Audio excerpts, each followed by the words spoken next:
Liebe Kolleginnen, liebe Kollegen, in diesem Video möchte ich euch gerne den Zeit- und Geldkalkulator für Dolmetscher vorstellen.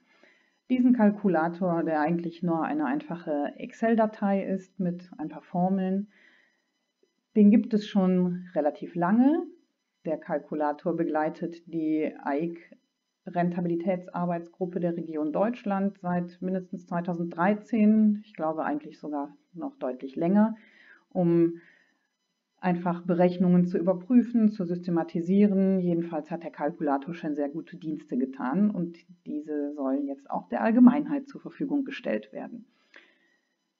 In diesem Video möchte ich einfach einen groben Überblick geben darüber, wie das Ganze strukturiert ist. Es wird noch ein weiteres Video geben, in dem ich dann vor allem auf das Thema Projektkalkulation eingehe.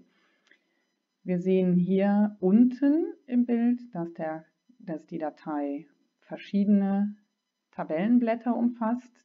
Das wichtigste ist der Kalkulator, der so aussieht. Es gibt ein weiteres Tabellenblatt, wo man einfach seine Kosten erfassen kann, damit man weiß, wie viel Umsatz man im Jahr überhaupt benötigt. Und ein drittes Tabellenblatt zum Thema Zeiterfassung, in dem einfach nochmal die verschiedenen Kategorien der Zeiterfassung genannt sind. Hier oben in Türkis. Und dann gibt es zwei rechnende Zeilen, die die Summen und die Prozente ausrechnen. Das ist relativ selbsterklärend und abgesehen davon gibt es für die Zeiterfassung sehr viel bessere Tools als eine Excel-Tabelle. Deshalb werde ich das nicht vertiefen, aber ich habe es der Vollständigkeit halber in der Datei belassen. Der Kalkulator. Ganz wichtig zu verstehen ist bei diesem Kalkulator, dass es gelbe Felder gibt, in die darf man hineinschreiben und türkise Felder, in die man nicht hineinschreibt und eigentlich auch in alle anderen Felder nicht, weil dort teilweise rechnende Formeln hinterlegt sind. Das Gelbe ist also eure Spielwiese sozusagen. Hier könnt ihr eintragen, was ihr schätzt oder was ihr schon selbst erfasst habt, um dann zu sehen, in den ganz wichtigen rot umrahmten Feldern wird immer automatisch berechnet, wie viel Euro muss ich pro operativ gearbeiteter Stunde verdienen, um auf meinen angestrebten Jahresumsatz zu kommen. Und wie viele Stunden arbeite ich im Jahr überhaupt? Sprich, arbeite ich zu viel oder zu wenig? Könnte ich mehr? Sollte ich weniger? Und so weiter. Hier oben habe ich als Jahresumsatz zunächst einmal 100.000 Euro eingegeben als grobe Zielgröße, wie ich das auch zuletzt noch einmal in meinem Blogartikel hergeleitet habe, um einfach eine realistische Größe zu haben, mit der man gut langfristig als freiberuflicher Dolmetscher arbeiten kann. Hier oben in den roten Dreiecken, hinter diesen roten Dreiecken verbergen sich jeweils noch Kommentare, die beim Ausfüllen helfen.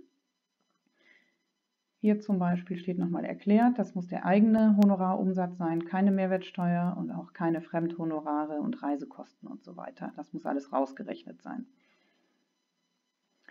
Dann sehen wir hier die verschiedenen Kategorien von Arbeitszeit, die wir üblicherweise verwenden. Hier sind jeweils auch noch zwei leere Zeilen, da kann man je nach Bedarf noch weitere Kategorien einfügen. Und ganz wichtig zu verstehen ist, dass sich diese Arbeitszeitkategorien in allgemeine, im Prinzip nicht operative Arbeitszeit gliedert, nämlich das, bei dem wir nicht direkt einen Mehrwert liefern und kein Geld verdienen, der sogenannte Overhead, und die auftragsspezifischen, im Englischen billable Stunden, die wir als Arbeitszeit dem Kunden in Rechnung stellen. Unserer Erfahrung nach ist der allgemeine Teil, macht er ungefähr 1/3 bis sogar die Hälfte der Gesamtarbeitszeit aus, während die operative Zeit, die auftragsspezifische Zeit 2/3 oder im nicht so optimalen Fall auch nur eben die Hälfte der Arbeitszeit ausmacht. Auch das ist wichtig, wenn man seine Honorare kalkuliert, dass man das auf jeden Fall berücksichtigt. Dann kann man hier exemplarisch Arbeitszeiten eintragen. Wenn man noch keine Zeiterfassung gemacht hat, ist es manchmal einfacher, über den Daumen zu sagen, ich mache 24 Stunden Marketing, Verbandsarbeit und so weiter im Monat, weil man das vielleicht aufs Jahr nicht so leicht rechnen kann. Dann sagt man hier in Zahl der Monate, ich habe das für einen Monat geschätzt und dann rechnet das System das aufs Jahr um. Fortbildung kann ich vielleicht einfacher aufs Jahr schätzen. Ich habe 60 Stunden Fortbildung im Jahr gemacht. Das war eben auf 12 Monate gerechnet. Dann bleibt das so als 60 Stunden. Und entsprechend mit den anderen Einheiten, wie viel Reisezeit, wie viel Teamorga, wie viel Vorbereitungszeit. Hier ist unterstellt, dass die Vorbereitungszeit etwas weniger ist als die eigentliche Dolmetschzeit. Das kann je nach Art von Aufträgen natürlich unterschiedlich sein. 500 Stunden Dolmetschen, das wären bei 8 Stunden pro Einsatz etwas mehr als 60 Einsatztage im Jahr. Wie viele Stunden man genau pro Dolmetscheinsatz arbeitet, das werden wir noch beim Thema Projektkalkulation hier weiter unten thematisieren in einem separaten Video. So, jetzt kann ich also hier der Tabelle, dem Kalkulator sagen, wie viele Stunden ich gearbeitet habe oder vorhabe zu arbeiten, je nachdem, zu welchem Zweck ich den Kalkulator gerade verwende. Sage jeweils, ist das auf einen Monat geschätzt oder erfasst, ist es auf 2 oder 3 oder ein halbes Jahr. Vielleicht habe ich auch nur mal 3 Monate Zeiterfassung gemacht, dann kann ich hier sagen, das war auf 3 Monate gerechnet. Dann rechnet das System mir das entsprechend um.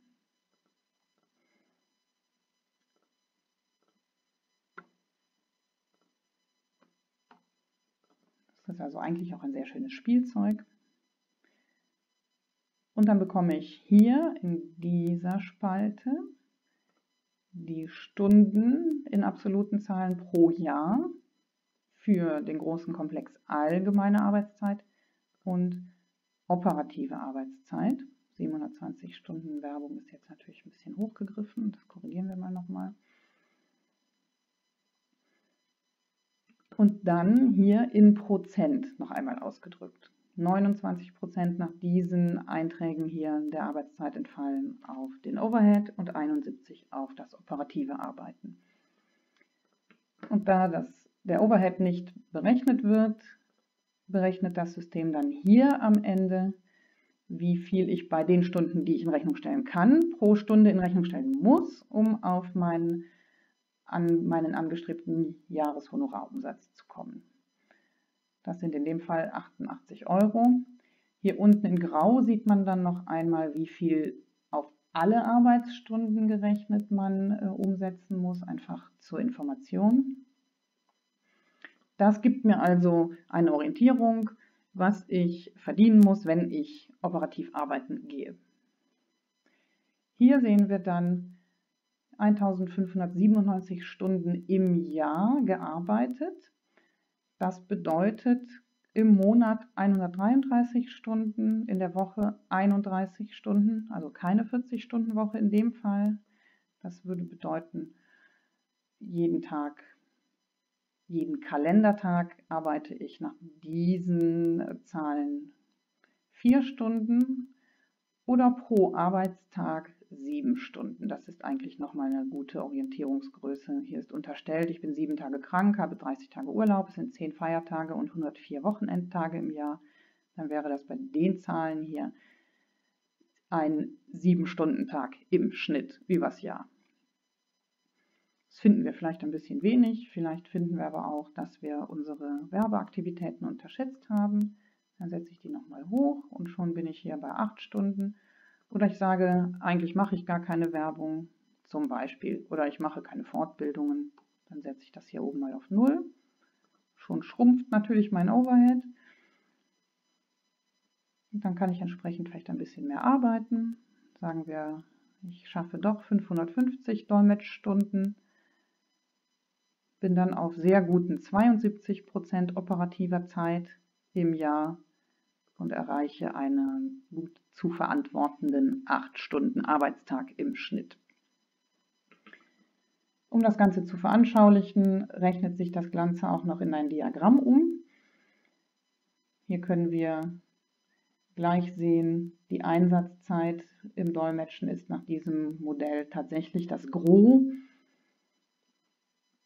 Die Vorbereitung der zweitgrößte Posten und so weiter und so weiter. Ja, das ist erst einmal in knackigen 10 Minuten der Zeit- und Geldkalkulator, der zum Ziel hat, dass man für sich herausfindet, wohin geht die Arbeitszeit und wie viel Geld muss ich pro gearbeiteter Stunde dem Kunden in Rechnung stellen, damit ich rentabel arbeite. Wenn es Fragen gibt, dürft ihr mich natürlich jederzeit anschreiben. Wenn es Anregungen gibt, neue Ideen, freue ich mich natürlich auch. Und ansonsten sage ich danke fürs Zuhören.